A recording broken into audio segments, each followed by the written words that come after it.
Assalamu alaikum wa rahmatullahi wa barakatuh. Aujourd'hui, parlons d'un sujet magnifique et très important. Envoyer des salawats sur notre bien-aimé prophète Mohammed sallallahu alayhi wa sallam. Une pratique spirituelle simple mais si puissante qu'elle peut vraiment transformer nos vies, résoudre nos problèmes et nous rapprocher d'Allah. Alors installez-vous confortablement, nous allons commencer. Pourquoi dire des salawats? Pourquoi faire la salawat? Commençons par le commandement d'Allah dans le Coran. Allah dit dans la sourate Al-Ahzab, verset 56. Certes, Allah et ses anges prient sur le prophète. Ô vous qui avez cru, priez sur lui et adressez-lui vos salutations de paix. C'est un ordre clair d'Allah qui montre l'honneur immense qu'il a donné à notre prophète sallallahu alayhi wa sallam. Imaginez un instant, Allah lui-même et ses anges envoient des bénédictions sur le prophète. Alors comment pourrions-nous, nous humbles serviteurs, négliger cette pratique? Le simple fait de faire des salawats est donc un acte d'adoration qui nous lie directement à Allah et à son messager. Et c'est bien plus que cela, c'est une clé pour résoudre les épreuves et trouver la sérénité dans nos vies. Je vais vous citer des bienfaits des salawats que l'on fait. Il y en a de nombreux. Premièrement, on a la proximité avec le prophète, alayhi salatu wassalam, au jour du jugement. Le prophète sallallahu alayhi wa sallam a dit: celui qui envoie beaucoup de prières sur moi sera le plus proche de moi au jour du jugement. Vous vous rendez compte?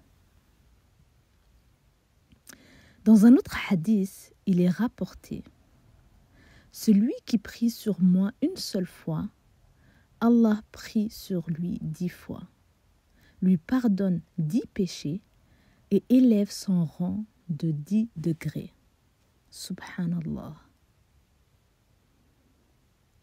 Il y a aussi le soulagement de nos préoccupations et de nos soucis.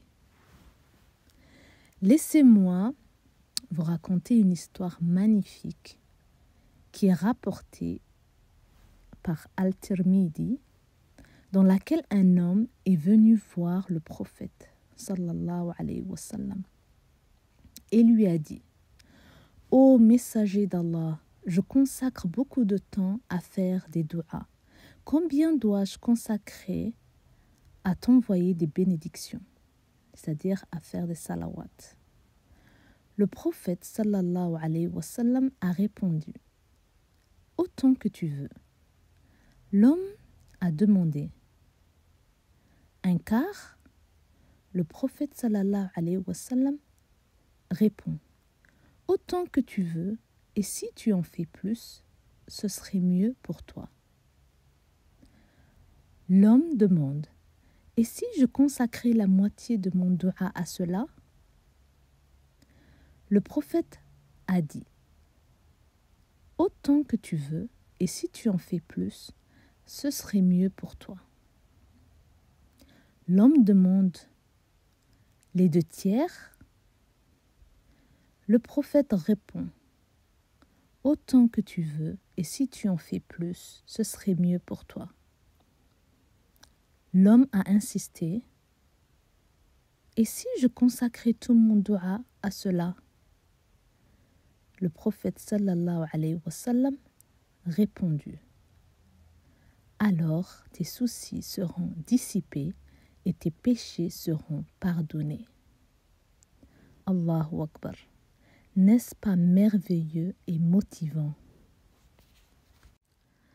Maintenant, laissez-moi partager avec vous des idées pratiques pour intégrer les salawats dans votre quotidien. Premièrement, vous pouvez fixer des moments dédiés. Prenez l'habitude de réciter des salawats après chaque prière obligatoire, par exemple, ou pendant vos moments libres, comme quand vous faites de la marche ou en conduisant. Vous pouvez dire « Allahumma salli ala Muhammad wa ala ali Muhammad » qui signifie « Ô Allah, prie sur Muhammad et sur la famille de Muhammad ». Ou bien encore, vous pouvez faire la salawat ibrahimiya, la meilleure, celle qu'on récite dans la prière. Allahumma salli ala Muhammad wa ala ali Muhammad kama sallayta ala Ibrahim wa ala ali Ibrahim innaka hamidun majid. Allahumma barik ala Muhammad wa ala ali Muhammad كما باركت على إبراهيم وعلى آل إبراهيم إنك حميد مجيد qui veut dire Ô Allah, prie sur Muhammad ainsi que sur sa famille, comme tu as prié sur Ibrahim ainsi que sur sa famille. Tu es certes digne de louange et de glorification. Ô Allah, bénis Muhammad ainsi que sa famille, comme tu as béni Ibrahim et sa famille. Tu es certes digne de louange et de glorification. Remplacez aussi vos inquiétudes par les salawats. Lorsque vous êtes confronté à une situation difficile, au lieu de vous perdre dans vos pensées négatives ou vos angoisses, consacrez ces moments à réciter des salawats. Vous ressentirez une paix intérieure qui vous guidera vers des solutions. Vous pouvez aussi utiliser des outils modernes comme des applications gratuites pour vous rappeler d'envoyer des salawats régulièrement. C'est un excellent moyen d'intégrer cette pratique dans votre vie chargée. Partagez aussi avec vos proches et vos enfants. Faites-en une routine familiale, par exemple, récitez des salawats ensemble avant de dormir.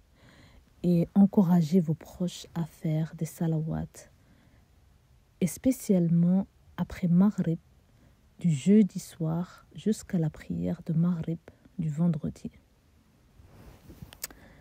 Si vous êtes confronté à un problème sérieux, vous pouvez trouver une solution simplement en faisant des salawats avec sincérité. Rappelez-vous cela. Cette phrase simple. Lorsque les cieux semblent fermés, ouvrez-les avec les salawats. C'est-à-dire quand vous faites une invocation, une dua, suivez-la avec une salawat. Notre prophète sallallahu alayhi wa sallam est un intermédiaire béni et l'amour qu'on a pour lui ouvre les portes de la miséricorde divine. Prenons donc le temps de faire la salawat, en particulier dans les moments où tout semble perdu dans notre vie. N'oubliez pas, Allah est Al-Karim, le généreux, et il répond à ceux qui l'invoquent. Et il aime qu'on l'invoque. Envoyons abondamment des salawats sur notre prophète, sallallahu alayhi wa sallam. C'est une lumière pour nos cœurs, une clé pour nos soucis, une voie vers le pardon et la proximité avec Allah. Donc, si vous avez apprécié cet épisode, n'oubliez pas de le partager avec vos proches pour les encourager à multiplier cette magnifique pratique. C'est ainsi qu'on arrive à la fin. Allahumma salli wa sallim wa barik ala Sayyidina Muhammad wa ala ali Sayyidina Muhammad. Qu'Allah vous bénisse tous. Assalamu alaikum wa rahmatullahi wa barakatuh.